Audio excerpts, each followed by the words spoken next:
쉬는 시간 잠시 생각해보면 느낌이 좀 쎄한 느낌이 들어요. 직관이.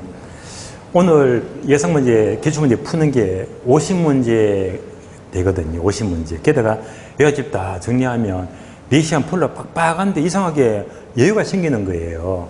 이상하다 싶어서 한번 쭈르르 훑어보니까 1교시 때 투자분석 기법을 제가 체크해드리면서 기출문제는 풀었는데 예상문제를 안 풀어드렸거든요.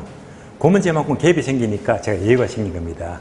그래서 또 이제 이거 안 풀면 또 난리 날 것 같아가지고 지금 속업에서 투자분석 기법 예상문제 몇 문제 안 돼요. 요거 찍고 저당 유동하는 겁니다. 그러면 이제 문제집은요 216페이지 보시면 216페이지 216페이지 폈습니까? 예. 요거를 제가 안 풀어드렸거든요. 몇 문제 안 되니까 확인해 보겠습니다. 자, 12번부터 봅니다. 12번. 자, 할인현금 수지분석에 대한 설명이다. 틀린 것은 크게 세 가지죠. 순현가법, 수익성지수법, 내부순율법 세 가지입니다. 1번.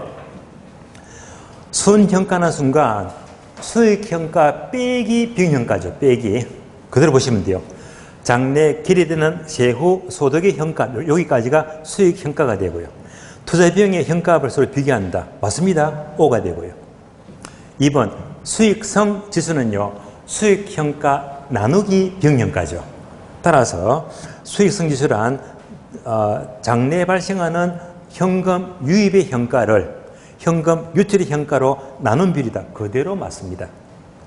3번 내부 수익률은 순현가를 0으로 만드는 할인율 또는 수익성 지수를 1로 만드는 할인율 설명 맞습니다. 자주 출제되었고요. O가 되고요. 4번요.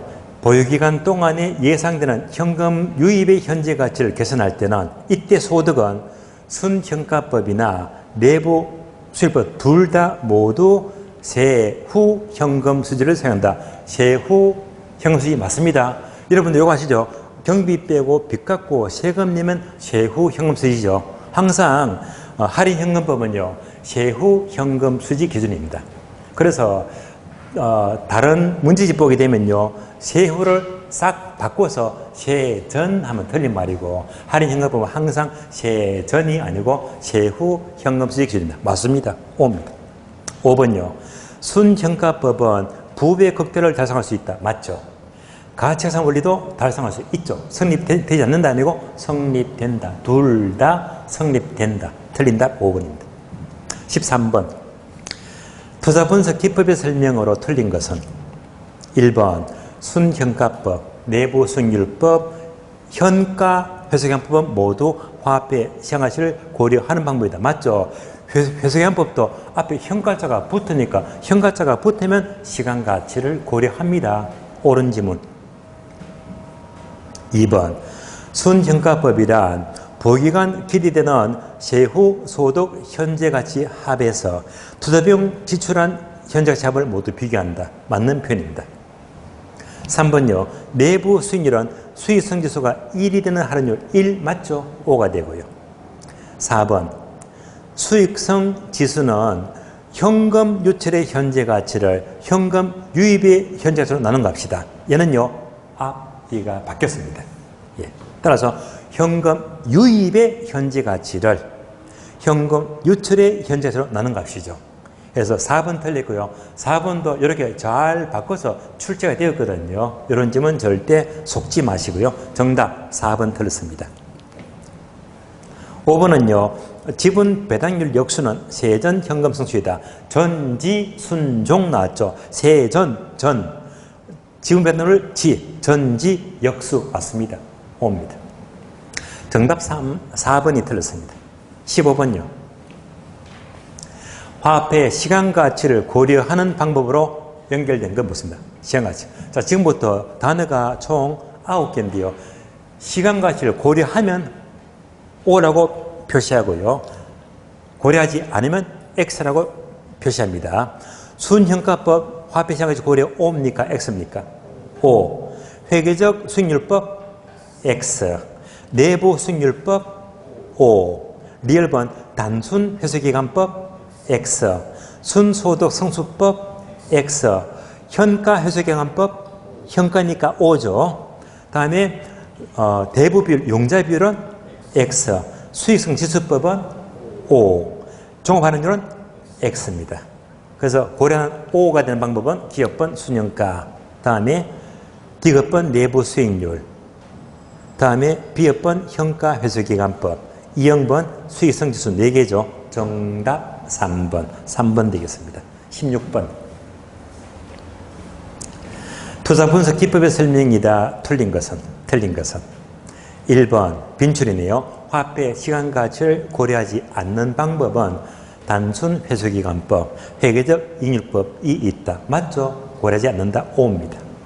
2번요. 내부 수익률은 순현가를 0으로 만들고 수익세수를 1로 만드는 할인율이다. 그대로 맞죠? O입니다. 3번요. 3번은 기출문장입니다. 요거 잘 속더라고요. 순현가는 장래 순수입에서 재비용 지출을 차감한 금액이다. 자, 요 문장은요. 순현가가 뭐라고 했죠? 아시죠? 수익현가 빼기 비용현가. 예? 수익현가 빼기 비용현가. 반드시 현재가치 현가가 나와야 됩니다. 그런데 이 문장은요. 장래 순수입에서 재비용을 차감한다. 현가가 다 빠졌습니다. 현가가 다 빠졌으니까 엉터리 문장입니다. 그러니까 순현가는요. 수익현가에서 비용현가를 차감한 금액입니다. 현가차가 모두 빠졌죠. 수익현가에서 비용현가를 차감한 금액입니다. 틀린 답 3번입니다. 4번요. 순소득 성수의 역수는 종합환율이다. 자, 전지, 순종 역수 맞네요. 5입니다. 5번요. 지분 배당률은 분모가 지분 투자액에 대한 지분 투자액 맞습니다. 분자가 세전 현금 수지 비율 맞네요. 옳은 지문. 정답 3번입니다. 17번.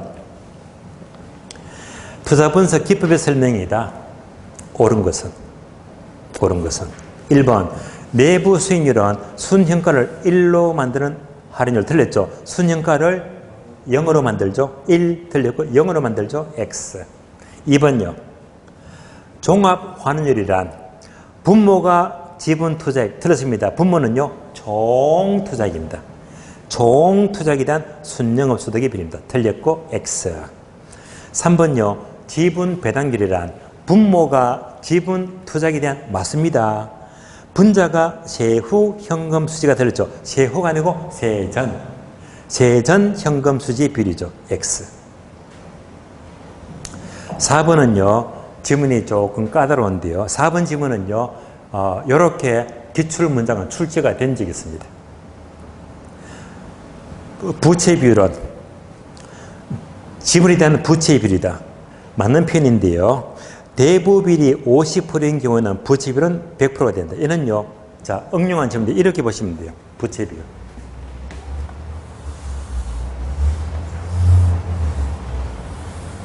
자, 요거 아시죠? 회계 장부로서 대차 대조표 장부를 보게 되면 왼쪽 차변 항목은 자산, 다음에 오른쪽 대변 항목은 부채가 되고 나머지가 자본입니다. 만약 자산이 100억이래. 부채가 50억이면 나머지가 내 돈 자본이잖아요. 얼마가 된다? 50억. 제가 계산 특강 때 설명을 드린 적이 있는데 이때 요거 있죠. 이대로 깎아주면 돼요. 이렇게. 얘가 바로 이꼴 부채 비율입니다. 따라서 부채 비율은요, 자본에 대한 또는 지분이죠. 지분에 대한 부채 비율이다. 얘를 말합니다. 지문 보세요. 부채 비율은 지분에 대한 부채, 지분에 대한 부채 비율 맞잖아요. 유의할 점은요, 우리 기출 문장은요, 요거 바꿨음으로써 부채에 대한 지분의 비율. 바꾸면 틀린 말입니다. 여러분 찾기 어려워요. 일단 맞는 말이고요. 자, 대부비율이 50%인 경우에 부채율은 100% 된다. 집 한번 보세요. 자, 요렇게 보니까 각각 50억, 50억이잖아.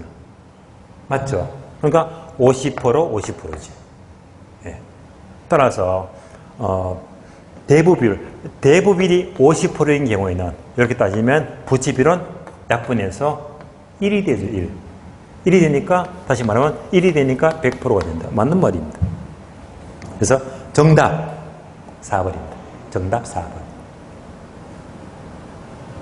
5번요. 부채 감당률이란 순영의 소득이 부채 수입액의 몇 배 되는가? 순두부 맞네요. 대출자는 부채 감당률이 1 이하를 요구한다. 1 이하를 1 이상을 요구하죠. 1 이상을 요구한다.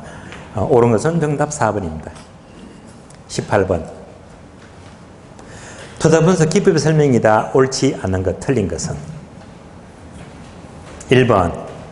요구 수익률이 내부 효과가 작으면, 요거는 항상 작아야 되겠죠. 요거가 작으면 투자한다. 맞네요. 옵니다.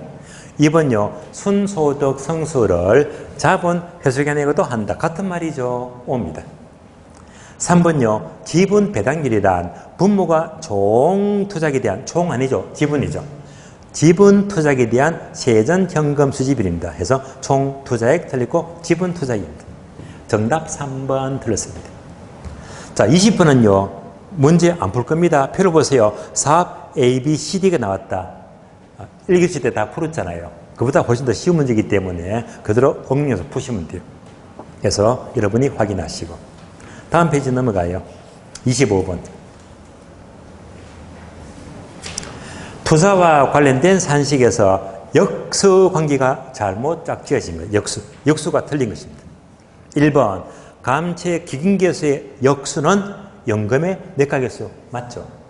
2번요. 저당 상수의 역수는 연금의 현가계수 맞죠? 다음에 3번.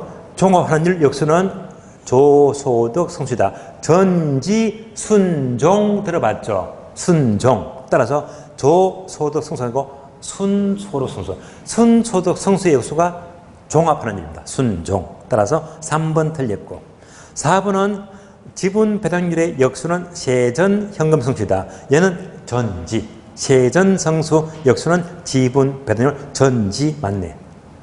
정답 3번 틀렸습니다. 자, 28번은요. 자, 종합 계산 문제인데 요거 비슷한 문제를 1교시 때 기출문제 푼 적이 있습니다. 그래서 여러분들이 해설 참고해서 이 문제로 참고해서 풀어보시면 되겠습니다. 자, 여기까지 예상 문제 마치겠고요. 이제 정규신도, 자, 저당의 유동화 요약집부터 봅니다. 요약집 볼게요. 요약집은 81페이지입니다. 81페이지.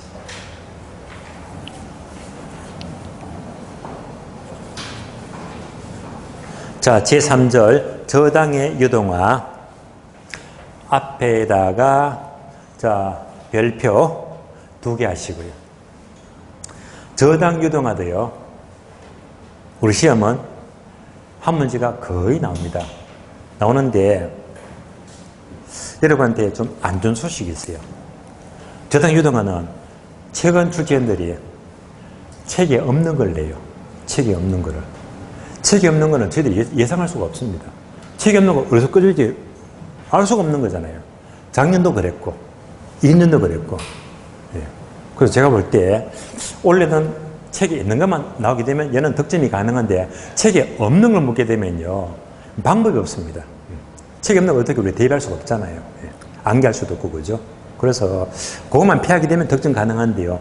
책에 없는 게 나왔을 적에는 그때는 욕해야지 어떡합니까? 그죠? 예.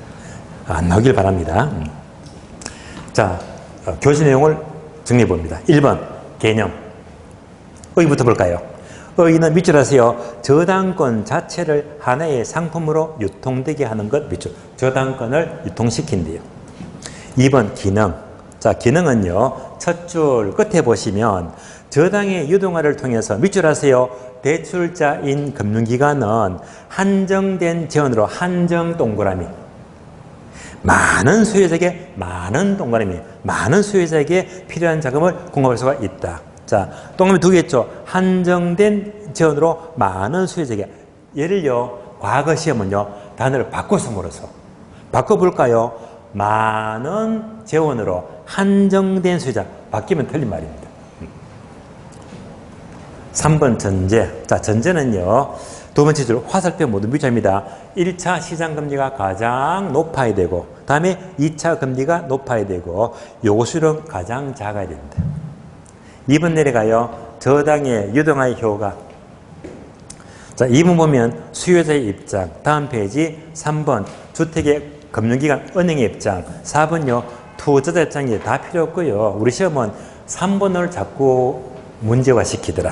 3번 보게 되면요. 금융기관은 자금 제출의 고정화 현상을 완화하여 밑줄합니다. 자금의 단기 조달 및 장기 운용에 따른 유동성 문제를 해결할 수가 있다. 까만 화살표 있죠. 주의. 얘가 자꾸 출제가 돼. 주의. 그 밑줄 되어 있죠. 똑같으면 유동성은 증가해요. 그러나 유동성 위험은 감소가 돼요. 요거 잘 묻거든요. 유동성은 증가되고 유동성 위험은 감소가 된다. 한 번은요 유동성을 물었다가 한 번은요 유동성 위험을 물었다. 왔다 갔다 묻거든요. 요 문장을 조심하시고 3번 내려갑니다. 저당 시장 구조. 자, 시장 구조를 보시면요. 자, 네모 밑에 표를 봅니다. 왼쪽은 1차 시장, 오른쪽은요 2차 시장. 1차부터 볼까요? 1차 시장은 동그라미 1번 저당 대부를 원하는 밑줄입니다. 수요자, 차입자 밑줄. 수요자와 저당 대부를 제공하는 밑줄입니다. 금융기관 밑줄. 그러니까 수요자하고 금융사에서 이루어지는 시장은 1차 시장이 되고 다음에 오른쪽 2차 시장은요. 1번 밑줄 하세요. 저당 대출 기관 밑줄과 다른 기관 밑줄입니다. 투자자 밑줄. 투자자 따라서 대출 기관과 투자 사이에서 왔다 갔다 하면 바로 2차 시장이 됩니다. 2번도 지문 그대로 나왔으니까 모두 밑줄 하세요. 저당의 유동화에 결정적 역할을 하는 시장입니다. 3번도 그대로 나왔습니다. 모두 밑줄 하세요. 2차 시장은 저당 대부를 받은 원래 차입자와는 아무런 직접 관계는 없다. 밑줄 하시고요. 4번도 출제되었죠. 모두 밑줄 하세요. 1차 금리가 높고 2차 금리가 낮아요. 4번 내려가죠. 저당담보증권 MBS. 1번 부동산 증권의 종류가 표가 나와 있죠.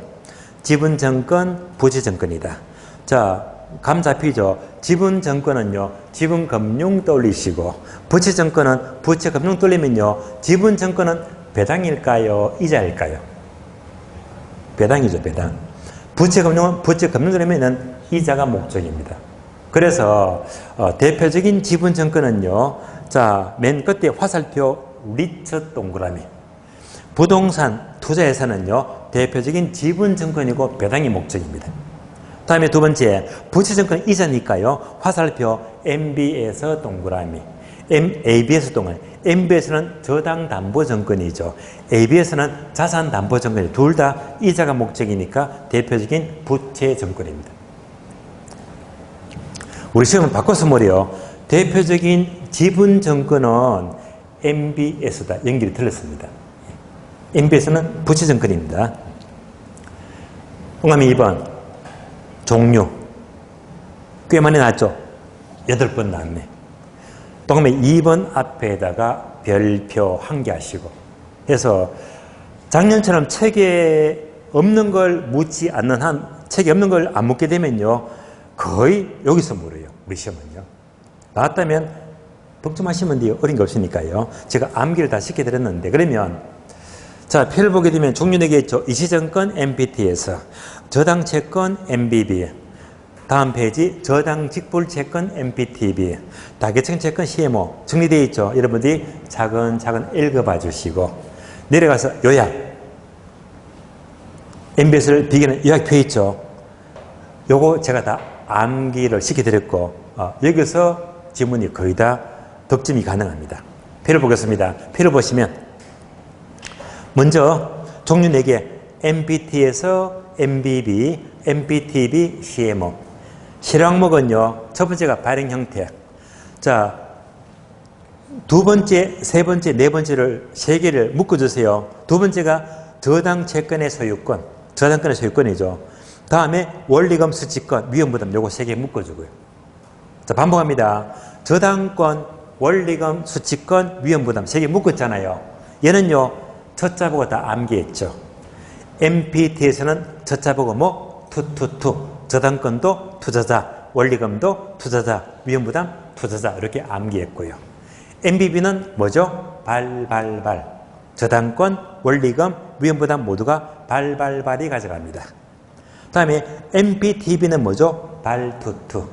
발투투가 되고요. CM도 똑같이 뭐? 발투투. 그래서 요거 절대 실수하지 마시고요. 내려갑니다. 초과담보. 자, 초과담보하고 콜방어는요.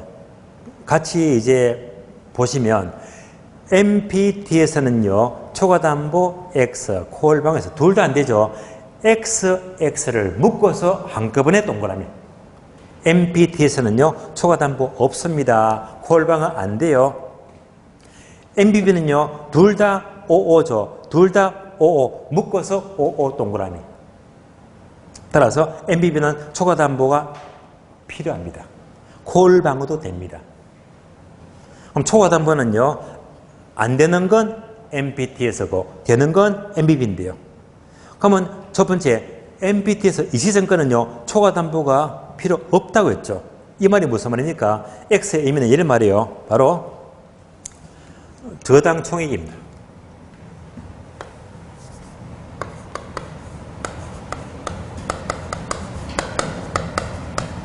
그리고 MBT에서 발행액이죠.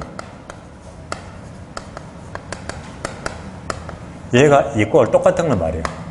똑같아. 그러면 저당 총액이 100억인데 MPT 발행 금액도 100억이다. 똑같으면요. 초과번이 없잖아. 이럴 때 뭐지? 초과담보가 없대 말입니다. 다음에 두 번째 MBB는 초과담보가 5 필요하다겠죠. 저도 필요하다는 것은요. 저당 총액하고요. 발행액을 비교하자면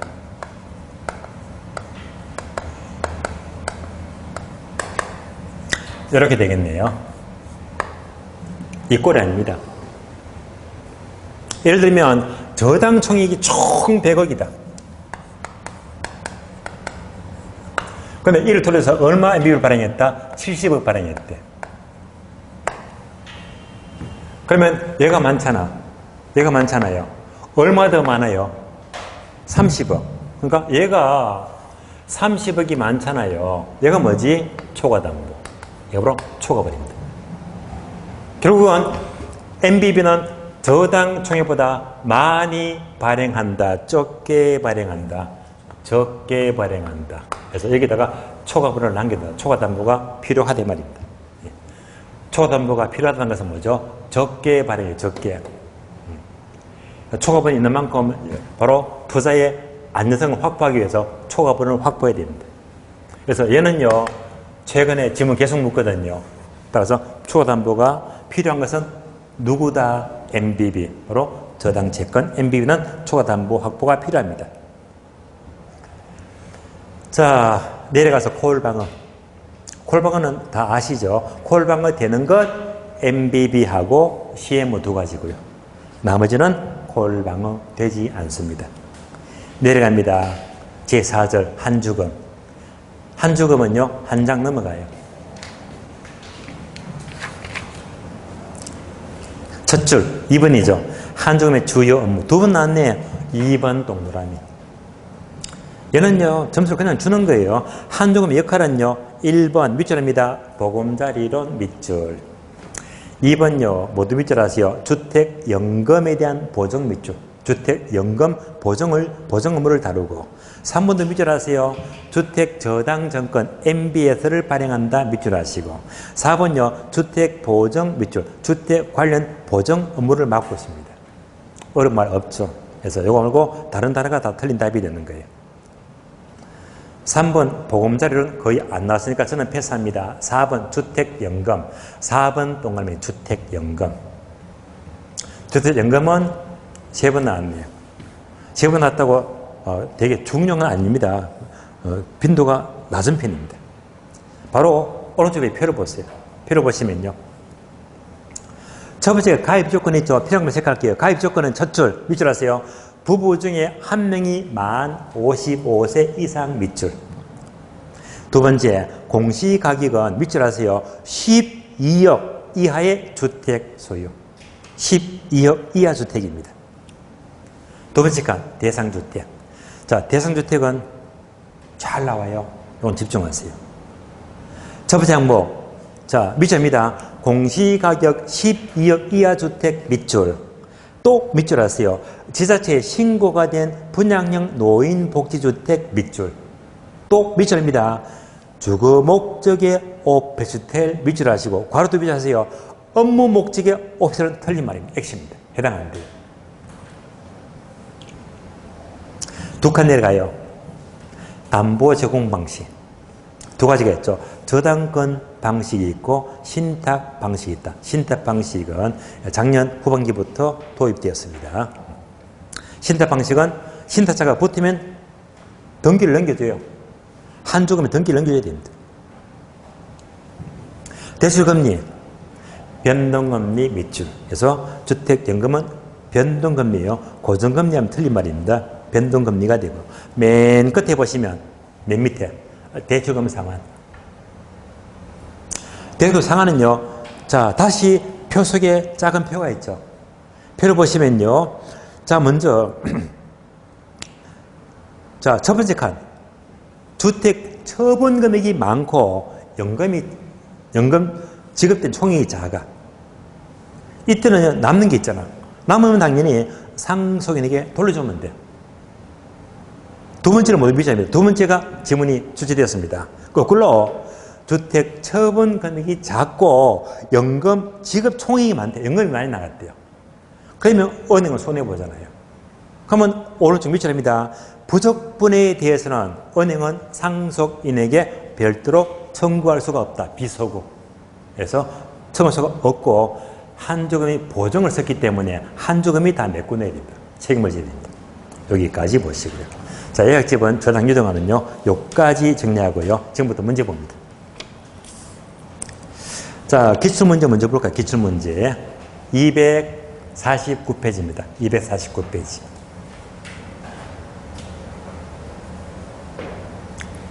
폈습니까? 2번부터 봅니다. 자, 금융의 설명으로 틀린 것은 27회. 자, 2번요. CMO 하는 순간 무조건 반사적으로 발투투 돌리시고 발투투. CMO는 트렌치별로 적인들은 이자율과 만기가 다르다. 맞는 말이죠? 옵니다. 2번요.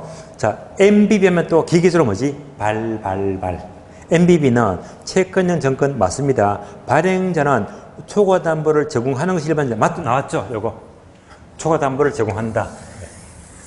언제 됩니까? 27. 이때부터 초과담보는 계속 나옵니다. 언제부터? 27일 때부터. 맞습니다. 3번요. MPTV는 뭐지? 발투투. 따라서 아니죠. MPTS죠. MPTS는 이시정권이죠. 투투투. 따라서 3번. MPT에서 이시정권은요. 투투투니까 조기상한 위험은 투투투 투자자 부담 맞네요. 5입니다. 4번이요. 고정금리 대출을 실행한 대출기간은 고정금리. 금리 상승 시 차이제 조기상환. 아니죠. 조기상환은요. 금리 하락시죠. 금리 상승 틀리고, 자, 시중금리가 하락할 때, 금리 하락 시 조기상환이죠. 상승 틀렸고, 금리 하락입니다. 틀린 답 4번입니다. 다음 페이지. 3번. 자, 금융 관련 설명이다. 틀린 것은 1번. MBB 하는 순간 뭐지? 발이죠. 자, 발행기 하나 있는데, MBB의 경우에 투자자, 투 나면 의심하자. 투자자는 최초의 저당 채권의 소유권을 갖지 않는다면 맞죠. 갖지 않으면 바로 발행견이 가지니까. 따라서 옳은 질문입니다. 2번요. 한주금은 보유하고 있는 저당 채권의 집합물, 저당풀을 토대로 MBS를 발행한다. 그대로 맞네요. 옵니다. 3번요. MPT에서는 이치증권이죠. 투 올리시고 투. 따라서 지분형 저당 정권 맞습니다. 관련 위험은 투자자 이전 맞죠? 옵니다. 4번요. 4번. 역모기지가 다른 말로 역저당이죠. 얘는 또 다른 말로 뭐지? 주택연금. 주택연금은 뭐습니다? 역모기지의 주택연금은 한국은행에서 채권으로 발행한다. 자, 틀렸죠? 한국은행이 아니고 한주금. 한국주택금융사죠. 따라서 한국은행 틀렸고 한주금입니다. X. 틀린 답 4번입니다. 5번요. CMO 하게 되면 뭐지? 발투투. 따라서 발행자는 저당권의 소유권을 가진다. 맞네요. 옵니다. 틀린 답 4번. 자, 기출문제 지나가고요. 다음에 예상문제. 예상문제는 266페이지입니다. 266페이지. 폈습니까? 266페이지. 2번부터 봅니다. 저당 유동화 설명이다. 옳은 것은 1번요. 부동산에 대한 지분을 증권한 상품. 바로 줄이면 뭐죠? 지분증권. 지분증권에서 대표적인 것은 주택저당증권 MBS다. 아니죠. 지분증권은요. 배당이 목적이니까 주택저당증권 MBS가 아니고 부동산 투자회사 리츠. 그래서 주택저당증권 틀렸고 부동산 투자회사가 대표적인 지분증권입니다. X. 2번요. 유동화 중개기관으로 한주금은 명목형 회사다. 한주금은 본사가 있죠. 실체가 있죠. 실체가 있으니까 실체형 회사죠. 명목형 틀렸고 실체형 회사가 돼. X. 2번 저당 유동화는 금융기관의 자금 대출의 고정한 상을 완화하여 자금의 단기 조달 및 장기 운용에 따른 유동성을 증가시킨다. 유동성 증가 맞는 말이죠. 정답 3번입니다. 4번요. 이시증권은 MPTS니까 투. 따라서 인플레이션 위험을 발행기관 부담 발이 아니지. 투자자가 부담하죠. 발행기관 틀렸고 투자자가 부담합니다. X. 5번요. 주택저당증권과 주택저당채권 담보부 채권에 대해서는 국토교통부가 지급보증한다. 국토부가 아니고 한주금이죠. 한주금. 모든 건 MBS에 대해서는 국토부가 틀렸고요. 한주금에서 지급보증을 하죠. 한주금. 틀렸습니다. 정답 3번. 6번이요. 6번. 다음은 저당담보증권 MBS에 대한 설명이다. 틀린 것은 1번요. MPT에서는 뭐지? 투. 따라서 지분형 정권 맞습니다. 투니까요. 관련 위험은 틀렸네. 발행기간 틀렸죠. 투자자에게 이전된다. 발행기간 틀렸습니다. 정답 1번 틀렸고. 자, 2번하고 3번은 MBB죠. MBB를 보니까 뭐지? 그래서 2번 MBB는 대출 채권에 대한 원리금 수취금과 저당권은 모두가 발행기간 맞네요. 3번 MBB는 차이자의 조기 상환 시 콜방어 가능하다. 콜방어 맞죠? 옵니다. 4번하고 5번은 CMO는 뭐라고 했죠? 발투투. 따라서 CMO는 발행자는 저당채권의 소유권 가진다. 맞죠? 옵니다. 5번요. CMO는 조기상환 위험은 발투투. 위험은요. 투자자 부담 맞네요. 맞습니다. 정답 1번 들었습니다. 자, 8번, 9번, 11번 봅니다. 8번. 자, 저당 담보증권 설명이다. 옳지 않은 것, 틀린 것 묻습니다. 1번. 이시증권 MPT에서는 뭐지?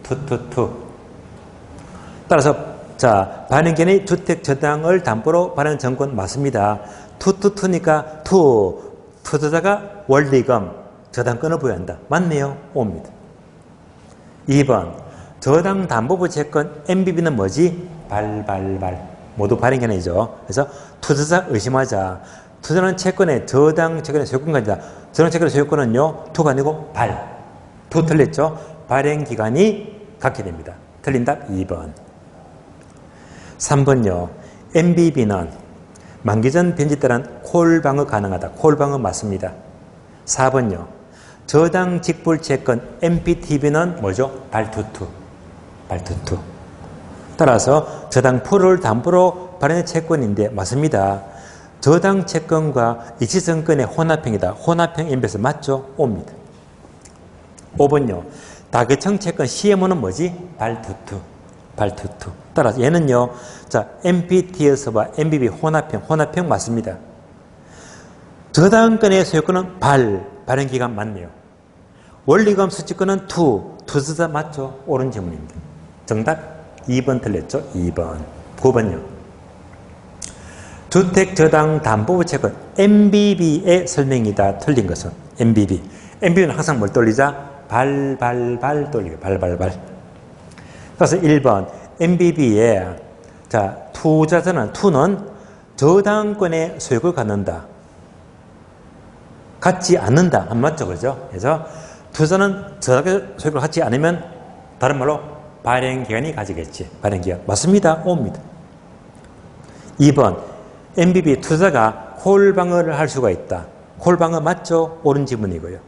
3번 MBB는 발행기간의 신용으로 발행되는 채권형 MBS 맞습니다. 주로 6개월을 단위로 원금 이자를 지급한다. 6개월 단위 맞습니다. 4번요. 발행기간은 투자의 안전성을 높이기 위해서 초과담보 확보가 필요하다. 초과담보 맞죠?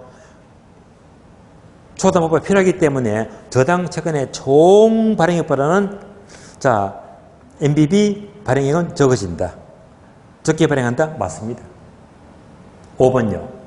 MBB는 발이니까 차입자의 조기산에 대한 위험으로부터 자 벗어나 위험을 부담하게 되면요. 위험을 부담하죠. 위험을 벗어난다니고 위험을 부담하죠. 예, 그래서 발행기간이 모두 위험을 부담합니다. 틀린 답 5번입니다. 11번. 다계청 채권 CMO 설명이다. 틀린 것은 CMO 하니까 뭐? 발투투. 발투투 돌리시고요. 따라서 1번. 조계산 위험은 투자자 맞죠? 5가 되고요. 2번요. 저당권의 소유권은 발행기간 맞습니다. 3번요. 콜방어 인정이 된다. 맞죠? 각 트렌치별로 만기와 이주는 같을 수가 없죠. 서로 트렌치별로 만기도 다르고 이주도 다를 수가 있죠. 동일하다, 틀리고 다릅니다. 정답 3번 틀렸습니다. 자, 해서 저당 유동화는 여기까지 문제 다 체크했습니다. 풀었고요. 문제를 끝냈고요. 오늘 마지막 진도 심학습입니다. 프린터 문제 봅니다. 세 문제.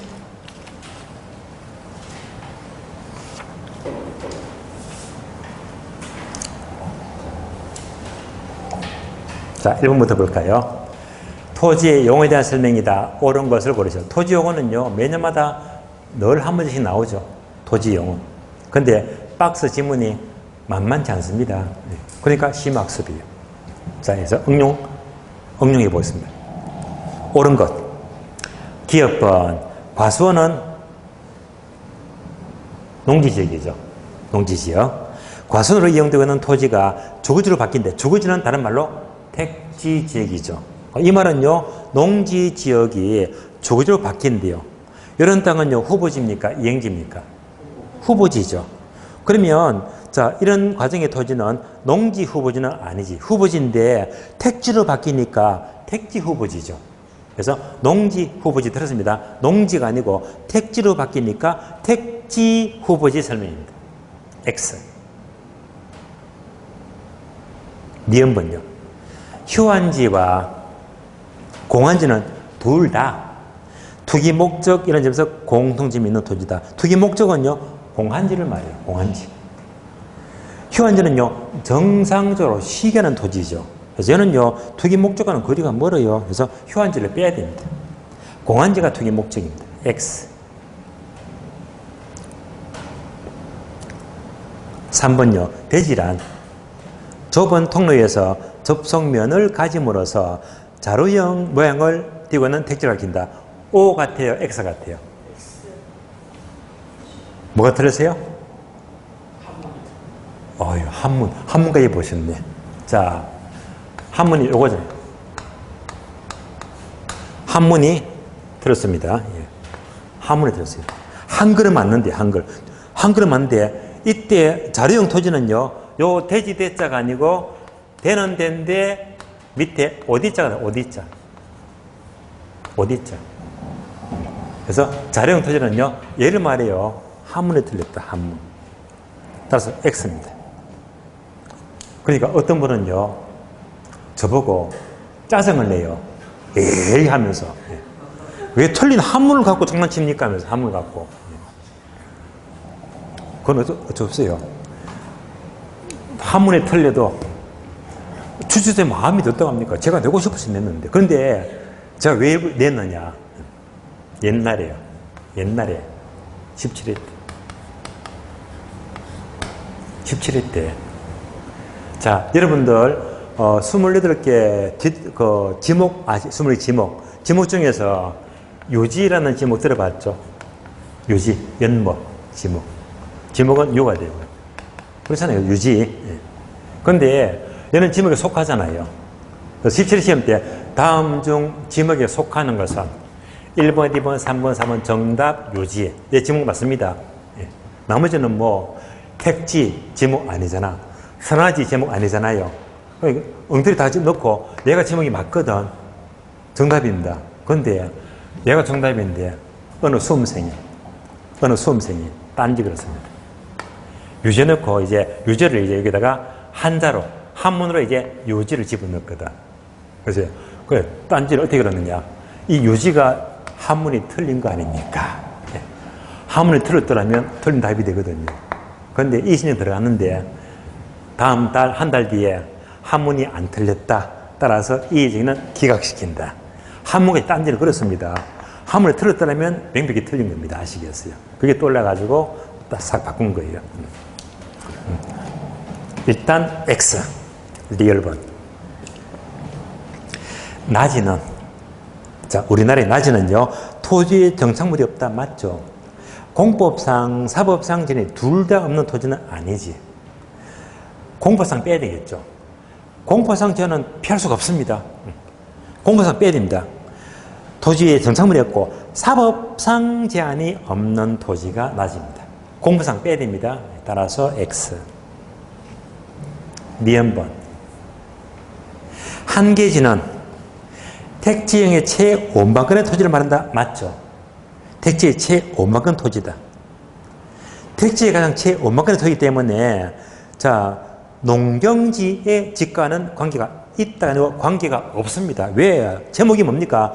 택지형의 최원방권 토지 때문에 택지와 관계면 주거용, 상업용, 공업용. 자, 이거 아시죠? 한계지. 어느 도시가 있어요. 시내 한복판 뭡니까? 상업지. 벗어나면 아파트가 많지? 주거용. 벗어나 공장이 많더라? 공업용. 다음에 농사 짓더라? 농업용. 가정 외곽에 임야가 많더라? 임야. 그러면 택지는요, 한계지, 한계지는 자, 테두리가 1번, 2번, 3번, 4번, 5번. 몇 번에 들어요? 몇 번? 한계지는요, 3번입니까? 5번입니까? 방금 봤잖아요. 택지 이용의 최원방권, 택지 동그라미. 택지는 뭡니까? 조상공. 네. 그러니까 요까지. 요까지가 뭐지? 택지의 최원방권. 얘가 한계지입니다. 한계지는요, 자, 조상공, 택지하고만 관계됩니다. 근데 당연히 뭐, 농지하고는 관계가 없어. 그러니까, 자, 농경지의 집가수와는 관계가 있다가 아니고 관계가 없다. X입니다.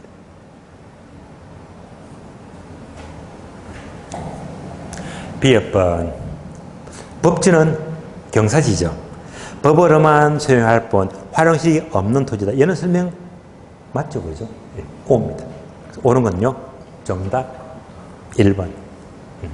한 개만 맞다, 한 개. 정답 1번입니다.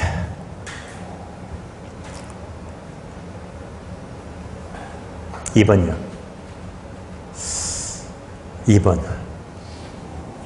2번은요. 맨 끝에 보니까 뭘 묻죠? 자기 자본 수익률, 줄이면 지분 수익률이죠. 지분 수익률은 몇 프로 상승하느냐 해서 괄호 기출문제 언제 15에 기출문제. 기출문제 아니었다면요. 기출문제가 아니었다면 저는 이 문제에 연습을 시키지 않았을 겁니다. 기출문제 이렇게 또 묻더래요 말입니다. 뭘 묻죠? 지분 수익률은 몇 프로 상승하느냐. 지분 수익률. 항상 계산 문제는요. 공식 돌리죠. 다 아시죠? 분모가 지분 투자액입니다.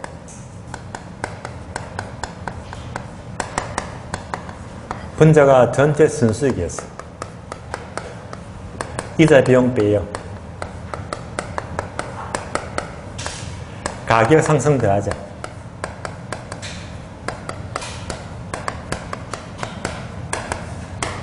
여러분들은요, 이 공식은 벌써 달달달 안 배웠을 거고, 이 문제 놨다 하면요, 허무하게 풀었을 겁니다. 근데 이 문제는 눈 씻고 보고 또 봐도요, 감도 안 잡힐 겁니다.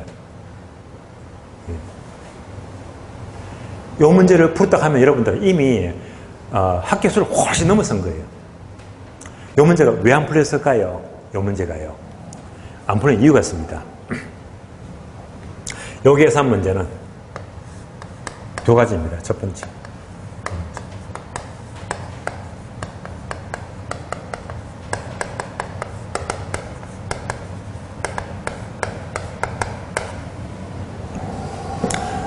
여러분이 여지껏 계속 풀었던 계산 문제는요, 요거예요.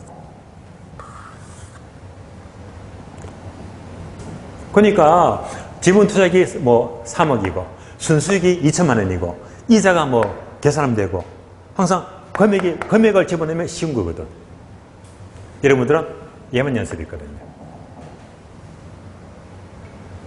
근데 15위 때 분명히 출시되었습니다. 이때 2번 문제는요, 금액이 아니고 요거야. 지금 문제가요, 금액이 하나도 없어. 몇 프로 퍼센트만 나오지. 그러니까 이걸 주니까 막 막혀버리는 거야. 이 문제 포인트는 뭐지?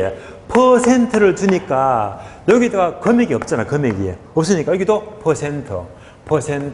퍼센트만 다 넣어주면 돼. 이 문제를 이제 관점을 바꿔서 금액을 다 집어넣지 말고 퍼센트를 집어넣자. 퍼센트. 그럼 답이 쉽게 나옵니다. 꼭 쉬운 건 아니지만은요. 그럼 이제 여러분들이 잘 따라오시거든. 지금부터 문제 봅니다. 이 문제 어려워요.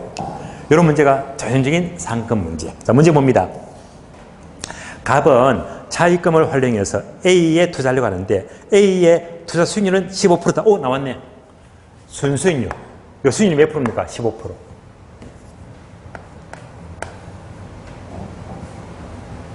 수익률 15%. 나왔잖아요. 그래서 대출 금리가 10%다. 금리는요, 요 이자 구할 때. 이때 금리가 10%. 10% 맞아요. 금리 10%. 금리가 10%다. 일단, 자, 힌트는 이제 요거 할 적에 금리 10% 퍼센트 주어집니다. 계속해서 현재 갑이 활용하는 대부 비율은 50%다. 50%. 용자 비율. 만약 갑의 대부 비율이 50%에서 80% 높아지면 뭔가 변화가 생기겠지. 그 변화를 묻습니다. 첫 번째. 대부 비율이 50%.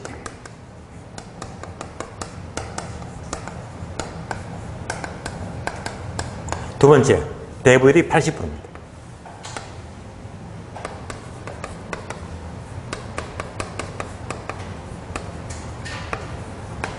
그러니까 두 개 다 구해서 요 차이를 묻습니다.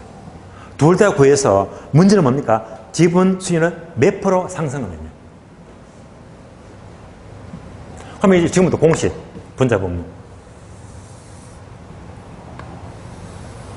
내야 되는데 여기서 포인트가 뭐지? 포인트는 보세요. 상식적으로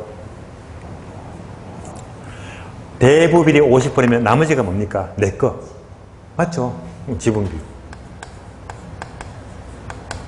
지분은 몇 프로? 50%. 따라오셨죠? 대부가 80%. 지분 몇 프로? 20%. 지분 비율 20%. 요거 안 찾으면 문제 못 풉니다. 문제 못 풀어요. 그럼 다 됐습니다. 자, 지금부터 무조건 숫자 넣어주자. 자, 먼저 분모, 지분 투자 비율. 지분이죠. 몇 프로? 50%.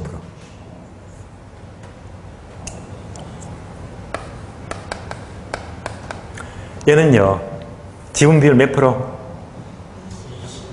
20%.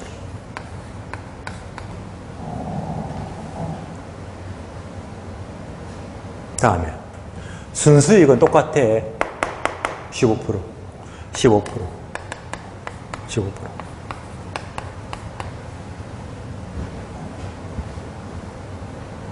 다음에 이자 빼자. 이자. 자, 이자는 뭡니까? 이자.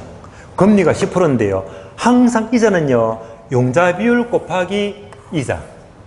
맞죠? 용자 비율 곱하기 뭐가 되지? 이자. 예. 그러니까 얘는요, 용자 비율 얼마? 50%에다가 금리 얼마? 곱하기 0.1, 10%입니다. 이러면 이자가 나오지, 이자. 이자 맞죠? 그러면 얘는요, 용자율이 80%, 80%. 용자율이 80%는 여기다가 이자 몇 프로 곱하면 되겠지? 곱하기 금리 10%. 0.1 곱해주면 돼요. 그러면 이제 이자 각각 이자 나오겠네.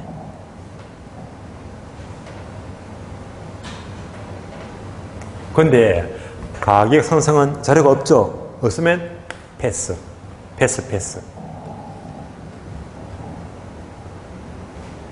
여기까지입니다. 그래서 여기까지 응용한 흐름을 어떻게 여러분들이 이해하느냐.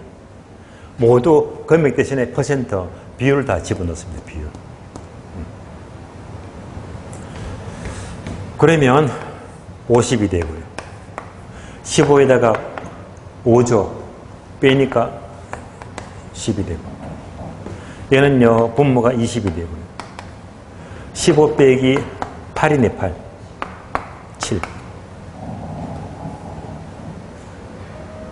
암산. 5분의 1이니까 20%. 얘는요, 0.35죠, 35%. 맞죠?